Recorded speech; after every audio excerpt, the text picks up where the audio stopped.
Hey, Tim at 7KOM here, and before we get to today's interview, just a little bit of housekeeping. If you are in the Pacific Northwest and on Facebook, check out the PAC SOTA Facebook group. It's a great way to connect with the community. You can hear about Summits on the Air events, and you can also sign up for the Pacific Northwest SOTA newsletter. All right, on to the show.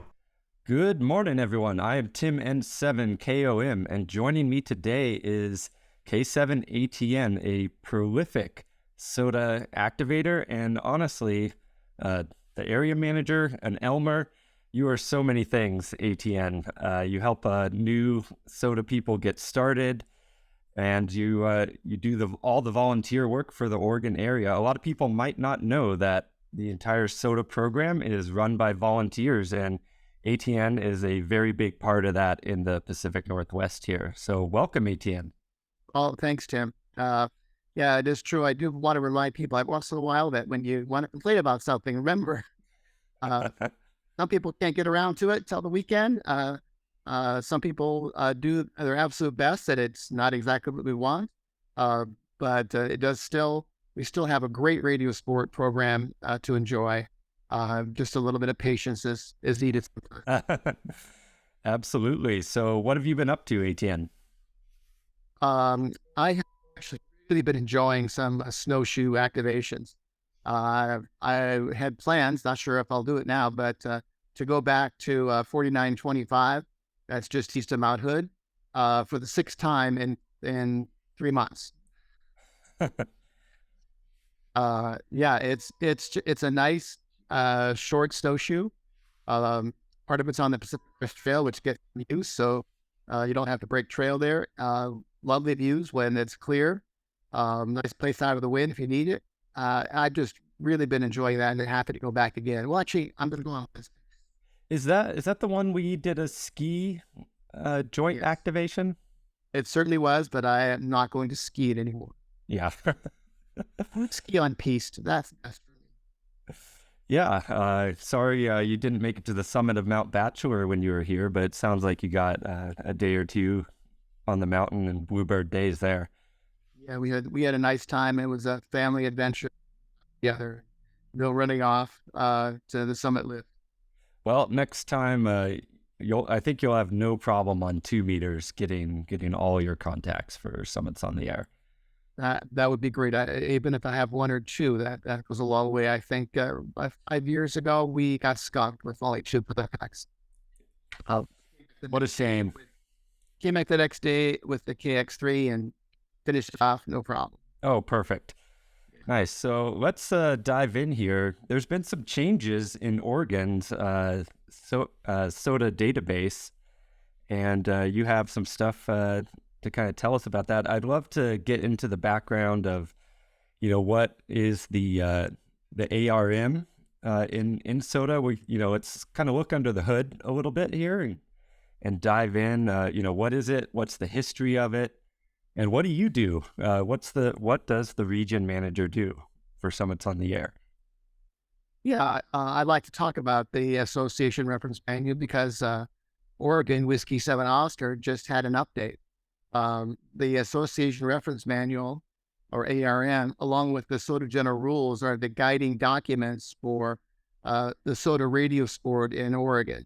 Some people may recognize that Oregon, Washington, Idaho, Montana, California are all states and associations for Summits on the Air.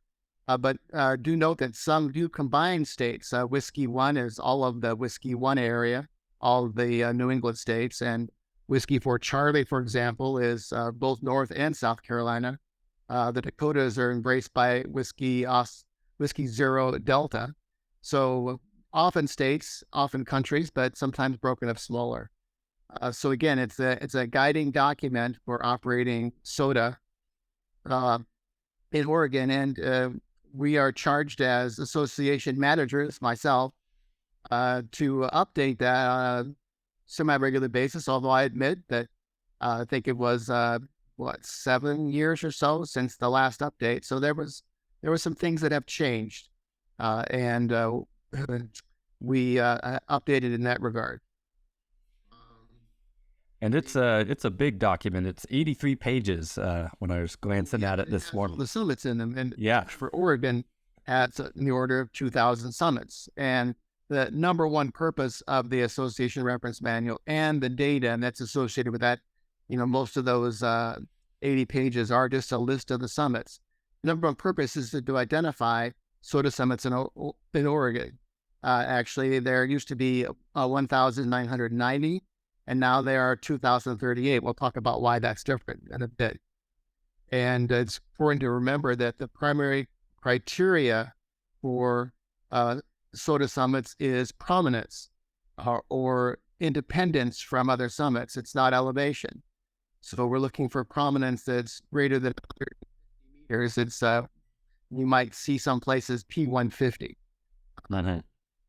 Some associations might be P100. It's a little unusual, but it happens around the world someplace when there aren't a lot of summits under a P150. They may do a P100.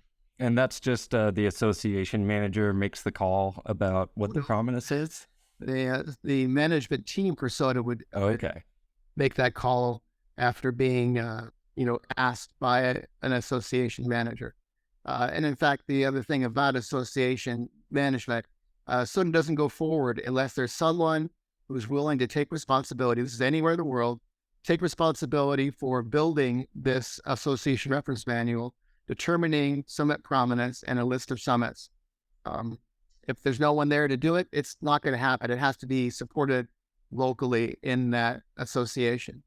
Somebody, well, I want to travel to so-and-so country, but there's no association there. Can I operate anyway? I said, nope, you can't, because we've not identified any qualifying SOTA summits, and someone locally has to do that. And sometimes there's just not enough interest. Yeah. And so who set up the Oregon Association? Because I see in the document it was transferred to you at some point. That is right. I can say the grandfather of SOTA on the Air in the whole Western U.S., Hawaii, Alaska, and even Japan and other places is Guy N7UN. He's the one who put it all together for all of Whiskey 7. That goes all the way down to Arizona, Nevada, Idaho, Utah, and Washington, Oregon, and Montana. He originally put that together, and things are not static. They like to that mountains move, and I have some examples I can show later about what it means for mountains moving. That doesn't mean they actually physically move, of course, although we know very, very slowly they do move. But it means that the measurement techniques that we have available have improved over time. Yes. So better where the summits actually are. And that does change things for summits on the air. Yeah, I am a little bit of a GIS background, and I started learning to mapping with a compass and quadrangle maps and shooting bearings and measuring distance and doing paces and surveying, all that stuff, and then all the way through LiDAR, like flying LiDAR in planes and making hill shades from that data and that stuff. So techniques improve and accuracy improves, and things do move a little bit. Especially with a dynamic landscape like Oregon. We do have volcanoes here that like to burp and grow and shrink. Yeah, and maybe in a minute or so, we'll go through this next little bit. You could screen active, and we can show some of these things off and illustrate it. And the biggest change for Oregon was that originally, and in the last update, instead of using 150 meters, they used 500 feet. And that's pretty close, right? Well, it is pretty close, but it means that the prominence requirement has changed from 500 feet of independence from other summits down to 492 feet. So that actually meant then that a few summits were added in Oregon because prominence criteria was a little more flexible, didn't need quite as much difference between the saddle and the summit. Yeah.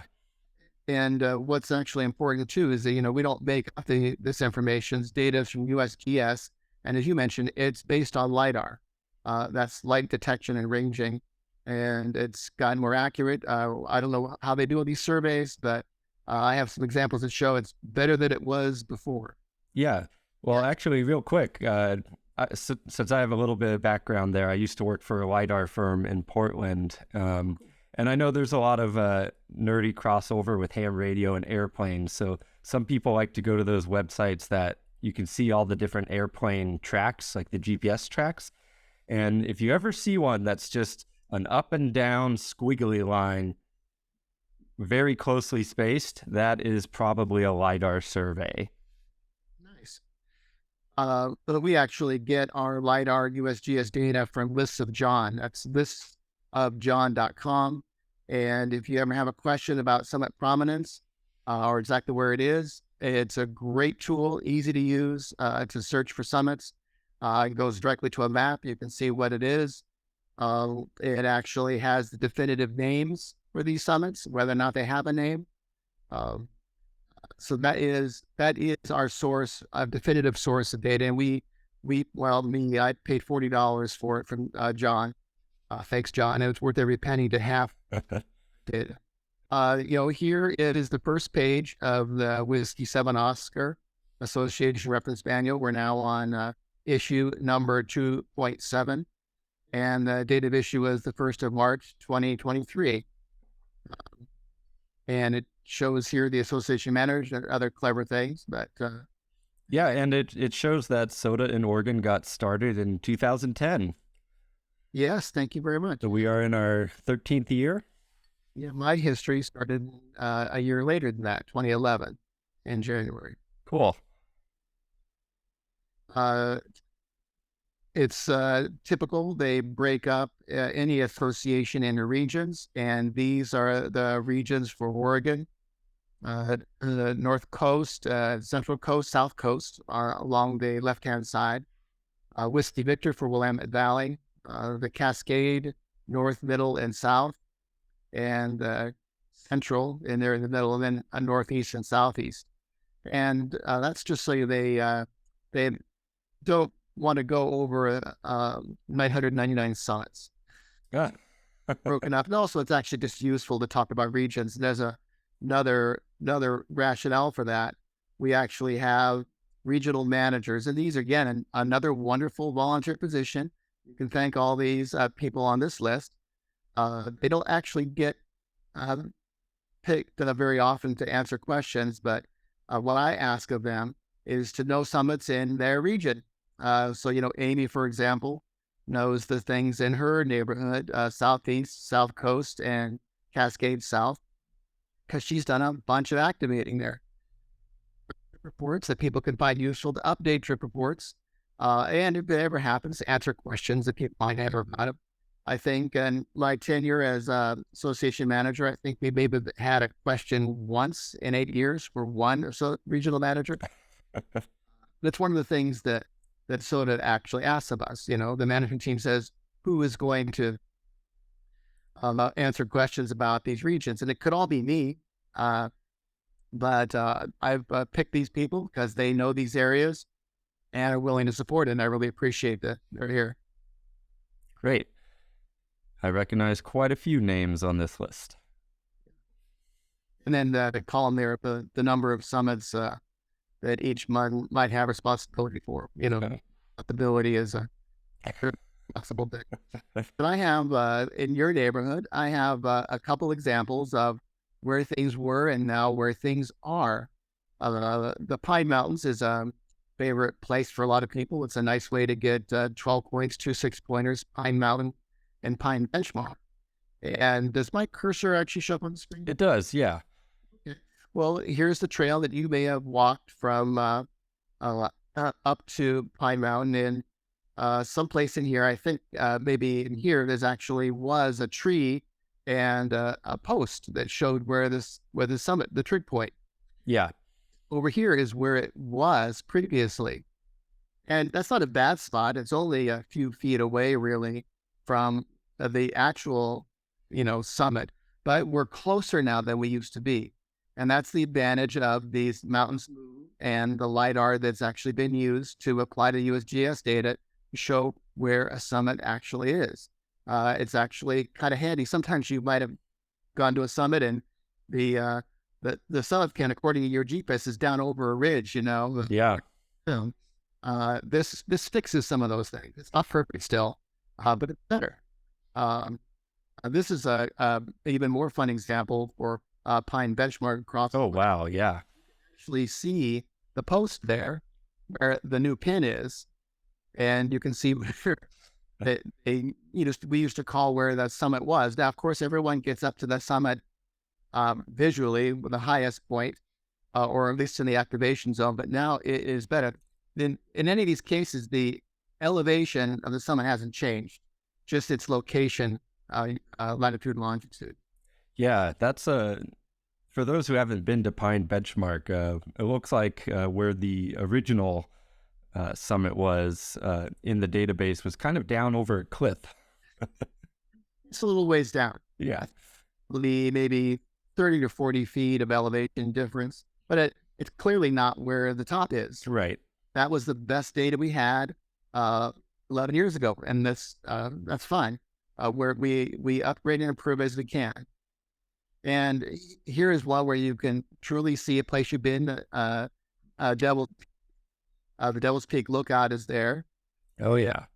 It used to be down over at Edge over here.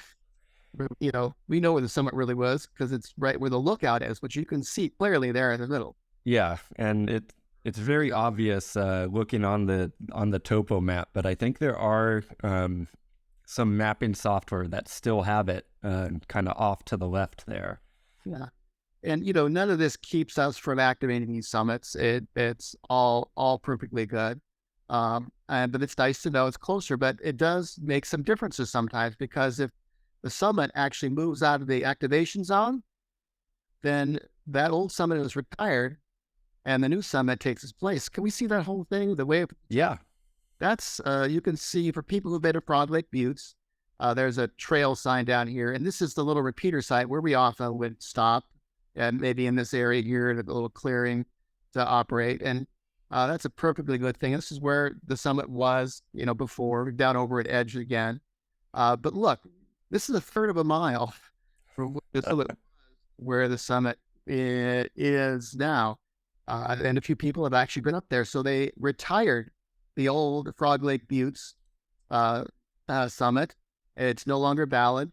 No longer valid for chasing, activating, or for SOTA completes.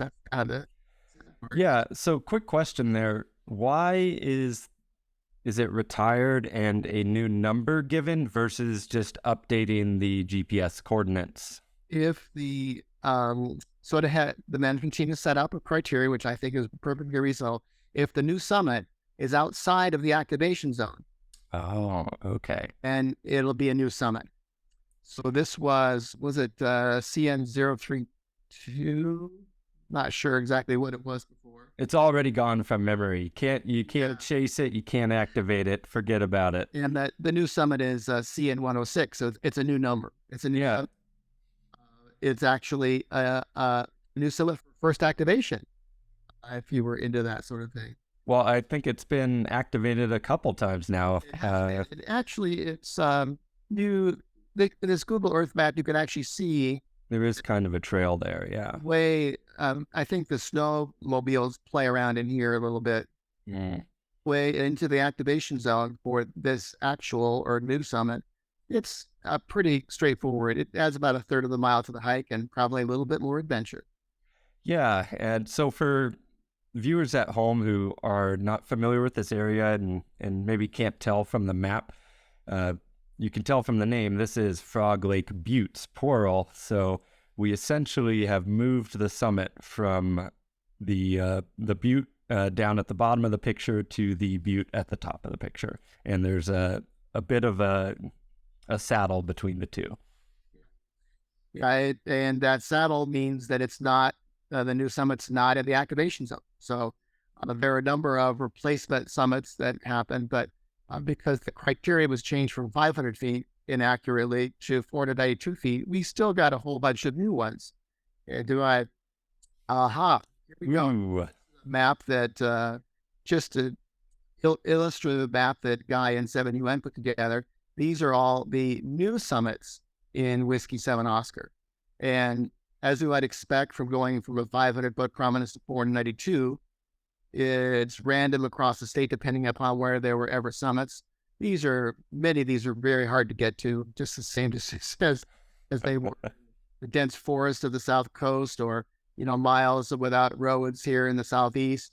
But they are new, and we've had, I think, so far in first month of the new ARM, 3 of the summits in around Portland have been activated, or first activations, if you're into that. But I do say that anyone does the first activation, I expect them to write up a trip report for it. Oh, yes. And where can they submit that trip report? Let's do a little plug here.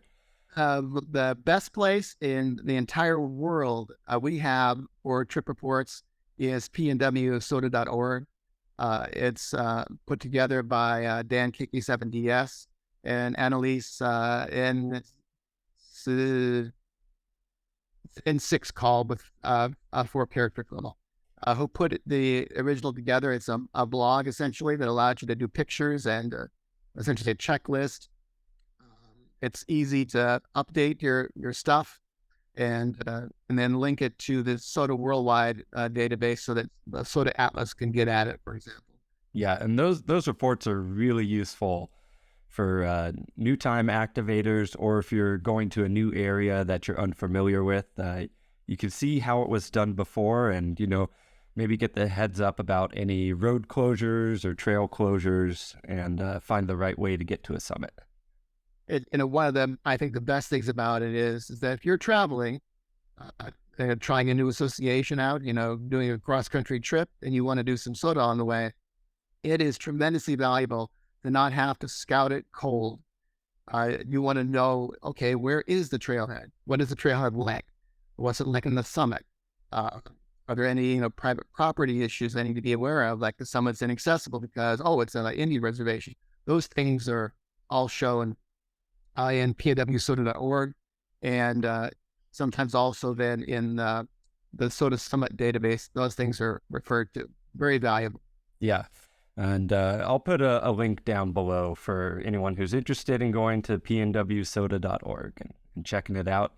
And if you do write a trip report there, ATN mentioned it, but I'll just plug it again.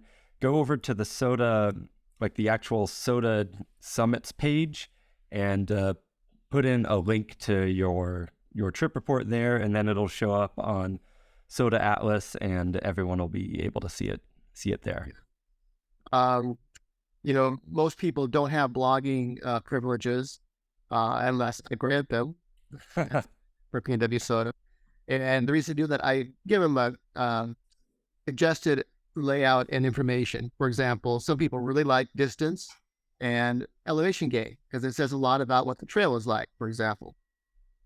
And so I really encourage people to do things like that, describe exactly where the trail it is, turn-by-turn directions, latitude, longitude, the way that it's useful to have them. It's not really a place to, say how many people you work, because the next person may not have the same privilege as a radio, so that may not mean as much. But is it do 2-meter FM? That's valuable.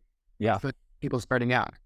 Or no, you will not have 2-meter FM unless someone's on a nearby summit. Right. People just starting out.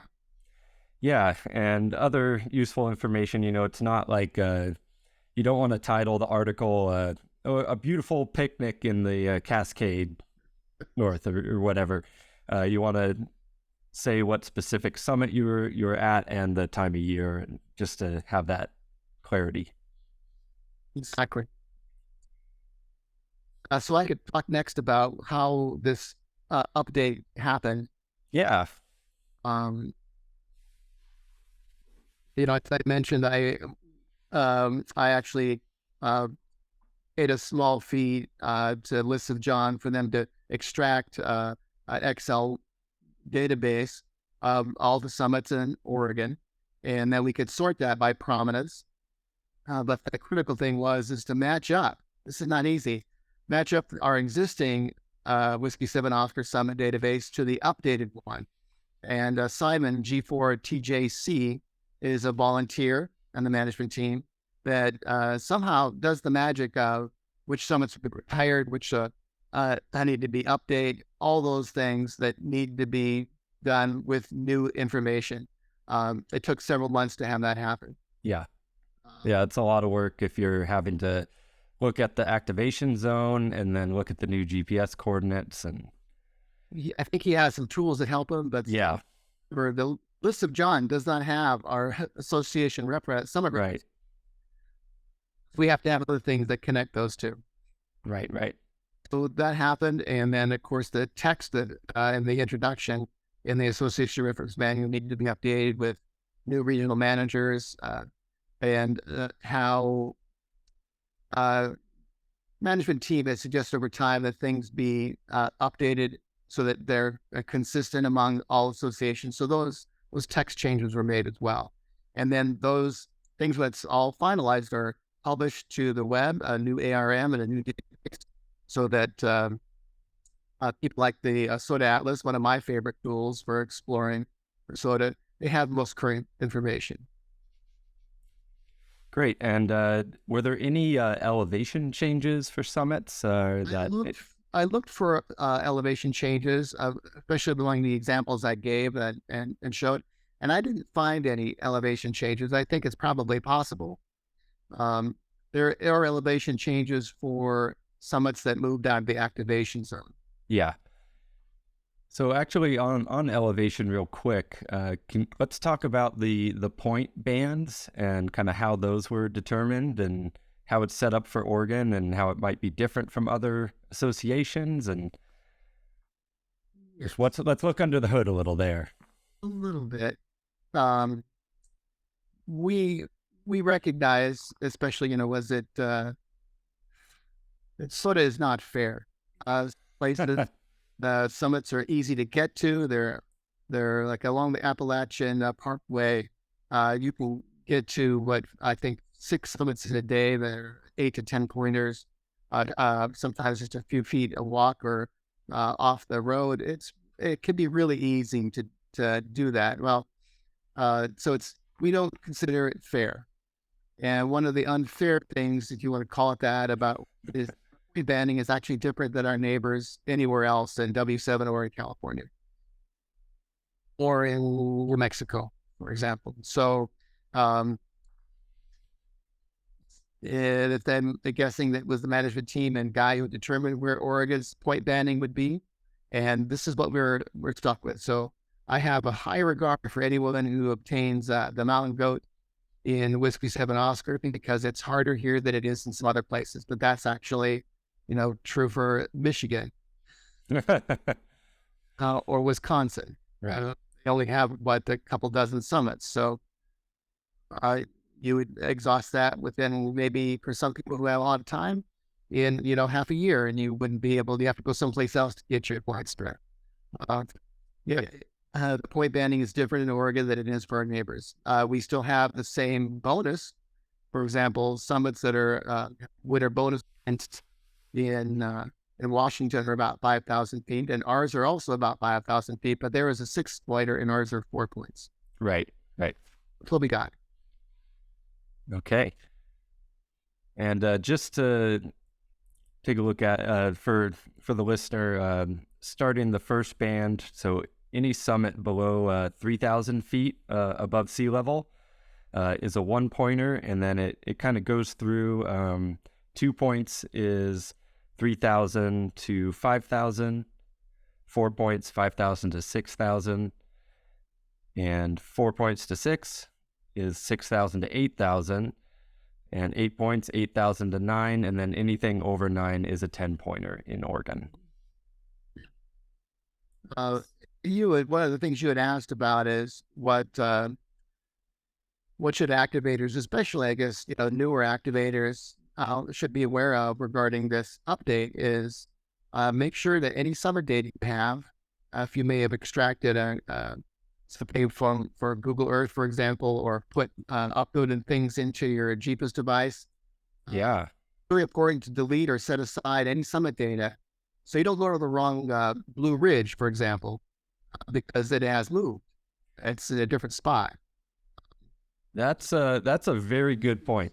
That's a very good point, and I need to update my Gaia now, is what I'm just realizing here. So I'm going to make a little note to do that after our call here. That's probably the most important thing. You don't want to go to the wrong one, and just in a general sense, because summit names actually are not very unique.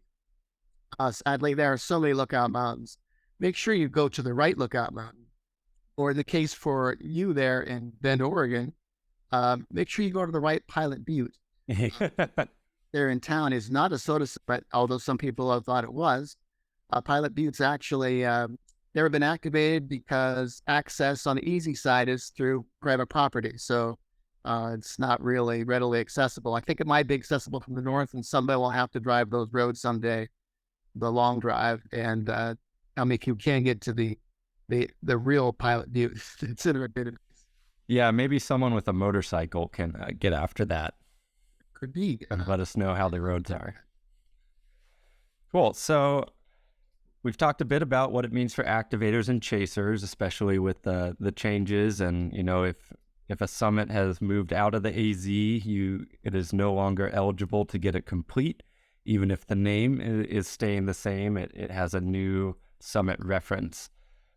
I guess, is there a way for SOTA participants to petition for changes to the database if they find an error, whether it's a summit that has an incorrect elevation in the database or like an inappropriate name that you find?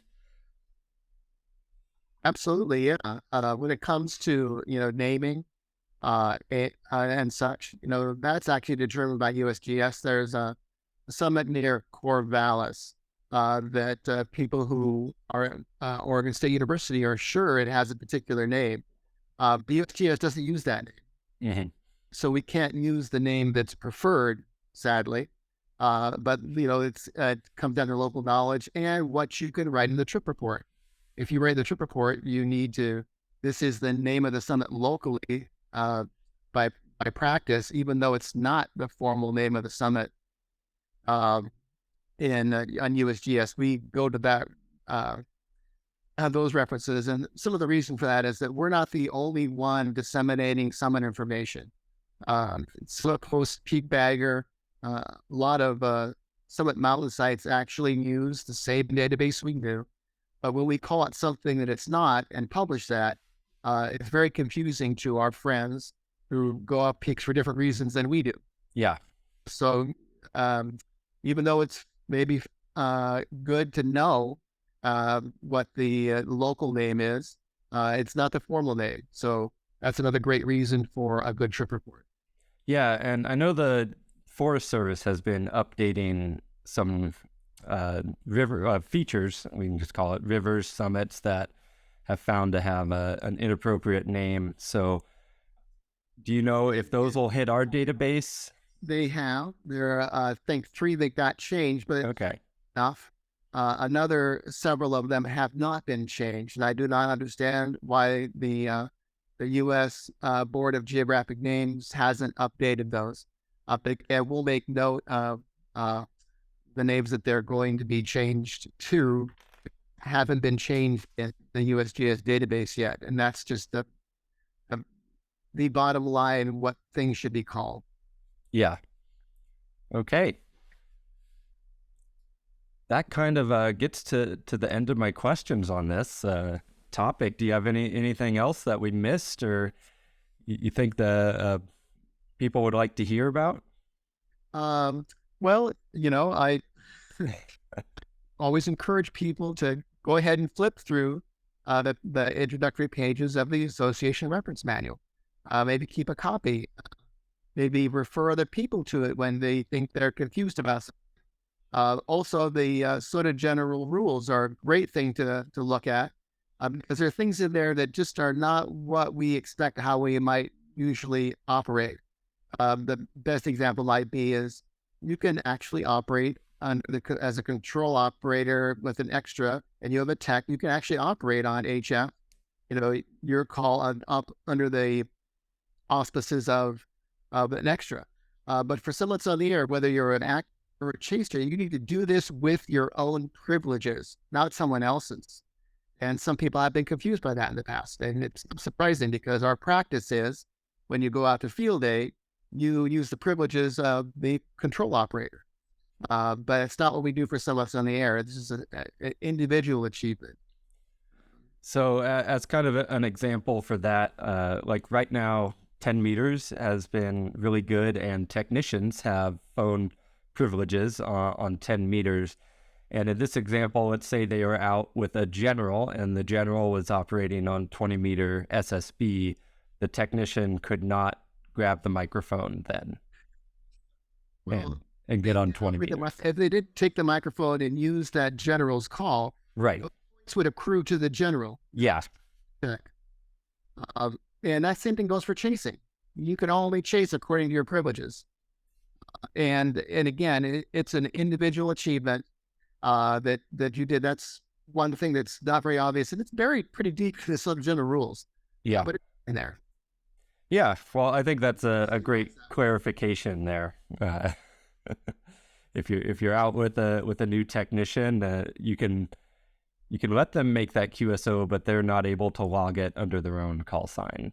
In fact, with you as a control operator, anyone who doesn't have a license can operate. But again, the points accrue to that person who's the control operator. They couldn't accrue to someone who's not even licensed. Awesome. Well, I think we're kind of getting towards the end of the ARM discussion, so I want to kind of switch it to you, ATN. Can you give us a little bit of your radio background and how you got started in Summits in there? You do so much for the community in Oregon and really the Portland metro area. You were a big part of getting me my first successful activation and kind of setting me on the path to being a good SOTA operator and operating with thoughtfulness and, just good behavior on the air also. So I would like to get the listeners a little bit more background into you and just kind of highlight what you do for the SOTA community. Sure. Well, I've from a very early age, my mom says several years, I've been interested in electricity and electronics and radios and such. And when I was 14, I met up with Mike Gordon, who actually knew that you could get a license to operate your own radio station. So we studied for our novice tickets. 5 words per minute was the big hurdle. Had to go down to Seattle. For living in Western Washington at the time to take the test at the FCC, at the federal building. Oh, wow. It was originally issued Whiskey November 7, November Yankee India. And had a lot of fun with radio. Yeah. But as things happened, and I always maintained my license, renewed it. I'd encourage everyone to put a reminder in their calendars. Yeah. But for 35 years, I did no radio. It didn't even have a radio. Then one day, the order of 11 years ago, 12 years ago, yeah. I know how we search on the internet for stuff on occasion, and you come up with random this, random that, and you follow down some rabbit hole. I saw something about hiking and ham radio together, and 3 days later, I go, wait, what was that thing about hiking ham radio? It took me another couple of days to find it again. Someone's on the air, and I asked a guy who was living in New Jersey at the time, said he was the association manager, said, who could help me get started with this? And he introduced me to Dan, K7DS. And we set up a time to go to Bald Peak in January, a nice dry day, lucky thing. And I was hooked. I had already actually bought a handy talkie and a used 817 off of eBay. I had a radio. And that's how I started into this, and it's just been brilliant fun for me. But the other thing that you mentioned, it's brilliant fun for a lot of people. At one point, I thought we didn't really need any more people to do SOTA; that there were enough. And then there were some just lovely summer days in Oregon, and no one was on the air on a summer. I go, there should be more of this, and although it's a nice thing that You could make a presentation at a club or a ham fest or in some other fashion about someone's on the air from someone that's really excited about it. Many people are, but it seems that the difference you have to make is you need to make sure people are successful and have fun at it to start. If they fail from the beginning, they may not try it again. And so what you mentioned and what I've encouraged the people here in our neighborhood to do is make sure that people are successful, help them out, guide them in the right direction. I've set a good example on the air. And a couple months ago, someone, they were calling CQ on 2 Meter FM and nobody was answering. I had turned the radio on late. So I said, Jeff, do you have 4 yet? Because he was still calling CQ. He said, oh yeah, I've got 12. You're good. You're good. Go home. On a weekday, and in the Portland metro area. That's pretty good for a weekday in Portland metro. I think you probably got everyone. Probably got everyone, and I could probably close to recite their log. Someone else who actually never called CQ. I never spotted and worked in order of a dozen stations, not 2 Meter FM, within, the view shed of the Portland metro area. People pay attention. And it's been delightful to see the support we have for each other. I look at the alerts and say, do I need to go out and offer a summit to summit? I did that on Wednesday.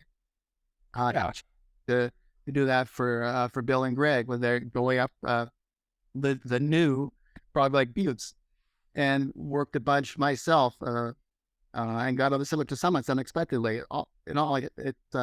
It's always a joy. And one of the best things for me, and I hear this from others, if you're a hiker, you might go out and hike the same hike over and over again, or the same few hikes. But if you actually want to collect points for someone's there, you have to go to new places. Yeah. And I've been to some new places that, I don't need to see them again. But I've also been to many that are just amazing. They're gorgeous. The hikes are great. The bushwhack was fun. Yeah. It's a new adventure of exploration to places that you never would have been in your neighborhood. That's one of the great joys of Someone's on the Air, besides the camaraderie of, recognizing people's voices before you hear their call sign. Yeah, really. And, one thing there, I didn't know that Bald Peak was your first SOTA activation. That was my first successful SOTA activation. And I think it's a lot of people in the Portland metro area. I think that's their first one. So that's kind of a nice place to do it. And it's nice that we share that. I like that. A lot of us share it. The bar is pretty low for success on Bald Peak, although people have failed there too. UB5R, really, we shouldn't use those for weak signal work. The rubber ducky, probably not a good enough antenna to do maybe what we want. Not spotting. Spotting could go a long way. When you do that, it lets people know. It actually shakes people through handler, for example. Yeah. Someone's on the air that you might want to talk to. Yeah. Yeah. So why don't we? I think that's a good little transition here. Pointers for a first-time outing. What tips do you have for someone who they're packing their bag for their first SOTA activation? Well, first go to the pnwsota.org website and look at the things to know page. If you're an experienced operator for HF and know your equipment, you could probably go to about any place. But what I'd like to see people do is pack your kit and go to a park or your backyard and make sure it's all there. There are stories about people who have forgotten a feed line or an adapter. Or Morse key, I hear. Yeah, sure. Yeah. Your paddle, things that you might want to use to be successful on the radio, make sure you have it. I have forgotten my handy-talkie, but I was with someone, Roland, K7FOP, who had his, so we were okay. But yeah, that's a great practice right there. Um, that's one thing. An alert, actually, for a few people actually look for alerts on weekdays, but mostly for weekends. So you can see where someone else will be, and you want to join them. There's hardly anyone I can imagine who wouldn't want to have company, and on purpose that we actually say tag-alongs welcome. Yeah, yeah. So you need to show, if you show up at the trailhead of the summit, you'll find someone there if you want to get started. So that's a great way to do it. Um, there are recommendations for, a quality handy-talkie, if that's where you're going to start on 2-meter FM, and do it within the view shed, the line of sight of a metro area, and then also be able to spot. There's no reason to spot for the national calling frequency because you're telling people where to find you. You don't have to actually go on 146.52. You can go on 5.4, 5.6, and in Oregon, maybe 5.8's the best because some people just leave a radio on 5.8. And that would be a way to be successful. It's actually also, even if you've done it for a while, even for me to have done it for a while, to see how other people do things, you go, oh, that's a nice idea. That would save me, 3 ounces. Yeah. Save me some setup time. I think it's a cool antenna. How did you make that? Those things you're always able to look at thing and to invite the people on the summit. Maybe not 5 or 6. It gets a little busy. If someone has said something like that, there's a reason they would take turns in some fashion. Try not to use harmonic bands so we don't trip over each other. Get enough distance between us if the AZ allows it. Sure. Yeah, the last time I was up on Bald Peak, we had a nice little outing there, and I think we had 5 hams up there at our maximum, as people were coming and going. And also, it's a great way to do outreach too. There's a lot of non-hams that were asking us about our gear, and I think there was a Boy Scout that was learning Morse code by reading it, and he actually got to hear some Morse code coming through our radios, which was I think he really enjoyed. And there was even another ham that was just out for a drive and drove up to Bald Peak, and he was like, "Hey, I think those people are playing radio." And so I was able to go over and introduce myself and tell him a little bit about Summits on the Air.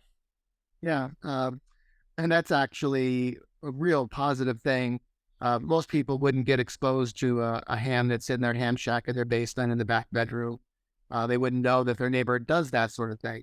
Although a lot of people grew up with an uncle, a grandfather, a neighbor down the street who had a bunch of antennas, and they checked those out at one point. They saw that. So we are, and SOTA general rules actually point out that we are representative for our hobby, for our avocation to the general public. And for them to recognize that we bring value, we could actually reasonably say that we're practicing communications with all the stuff you see in front of you across the country, which may be valuable in case of times of emergency. And people have heard those stories before, and then they associate it with you practicing that, so to speak, on a mountain summit. For a lot of people, of course, they can't operate from home because it's noisy, or they just don't have a place to put up an antenna, living in an apartment, or HOA restrictions. So Summits on the Air is excellent for that, but to represent to the public, or, surprise other hams, which has happened before. That is one of the great things about it, and one of the spirit of SOTA in doing the right thing for your neighbors. Often headphones, earbuds, so you don't annoy others. Just step away from crowds. Great idea on occasion.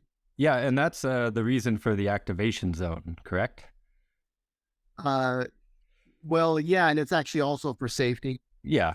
General, so you can find a safe place to operate that's not necessarily on the very tip top. Yeah. And actually, so you can leave people to enjoy the scenery, the quietude without having to listen to you. Most people don't care, but if they did, let's give them their quietude. Yeah.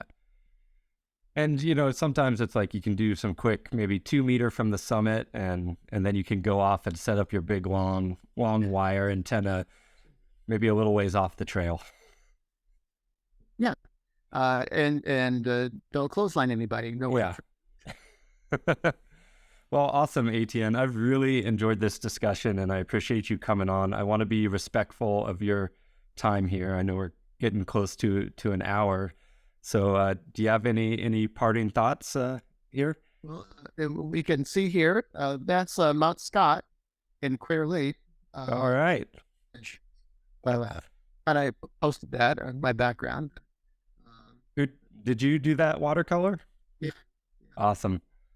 I got back down from the summit and I go, I just have to show how it felt to be up there.